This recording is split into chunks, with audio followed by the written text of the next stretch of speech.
Hi guys, Going Green Mom here again with another Foodie Friday. Today we are making scalloped potatoes, an old family favorite of mine from when I was growing up. Mom used to like making this, especially for like potlucks and things. I have found some interesting situations with using potatoes in the Instapot. A lot of times they would either not cook in the middle or they'd turn into absolute mush. Obviously, these are going to cook more evenly because they're basically getting layered into a pan. But obviously, we are doing this pot-in-pot cooking with the Instapot today. And I'm doing this directly into my meal prep containers. For my family of 3, this took about a container and a half for us for one meal. And one thing I found with the potatoes is the type of potatoes actually does matter on how it reacts.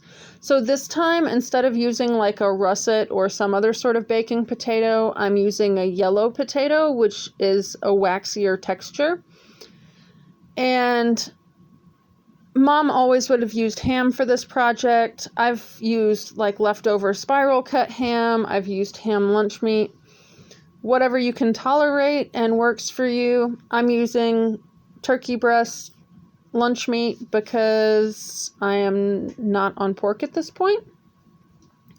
So you're just going to be layering in the potatoes, the ham.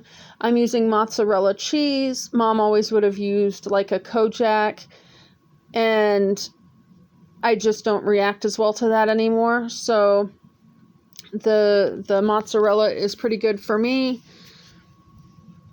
If you can't do mozzarella, but like a farmer's cheese or something, that would be fine too. So then I'm literally just layering in layers of potato, meat, cheese, and then salt and pepper. There's not a whole lot of spices in this dish or anything. This is really it. A splash of milk to keep it from getting dried out. And really just a splash. We learned that last time I tried this pot-in-pot cooking. And you really don't need as much as what you would use in the oven, even with things being wrapped in foil. So once I have the last layer of meat and cheese on top, I'm just going to use a layer of parchment paper to keep the aluminum foil off the actual food, and then wrap these in aluminum foil. Now I am doing pot-in-pot cooking here. I'm going to use the trivet.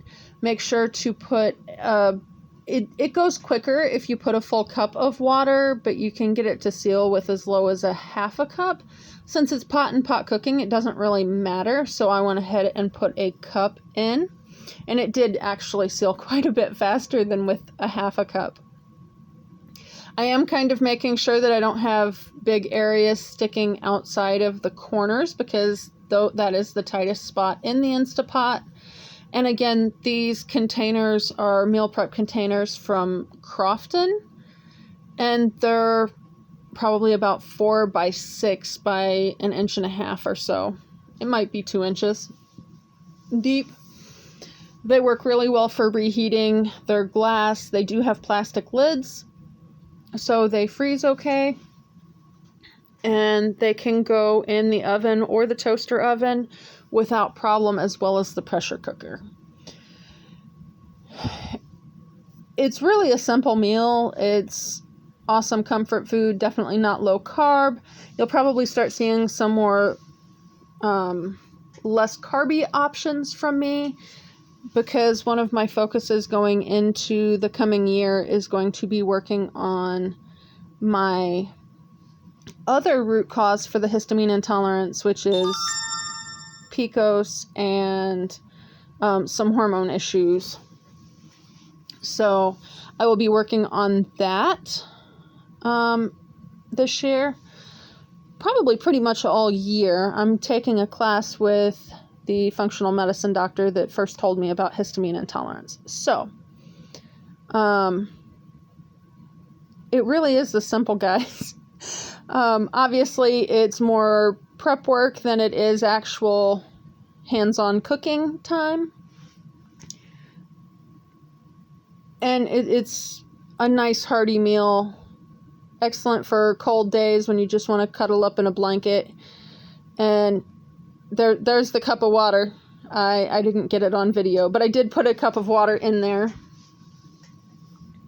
So you also see me setting this for 7 minutes, and that was fine for the first one.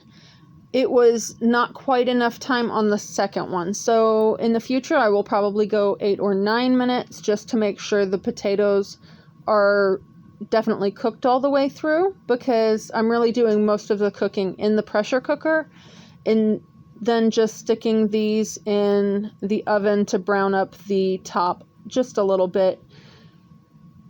I don't know. You probably don't even need to do that, but it's just, I like the slightly bubbly top and the crispy edges on the turkey.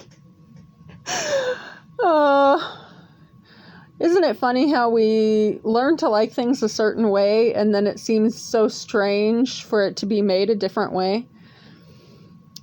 But that's where I'm at. So, hope you guys enjoy your scalloped potatoes. I'll see you on Tuesday. Have a wonderful weekend and a Happy New Year. Supper's ready.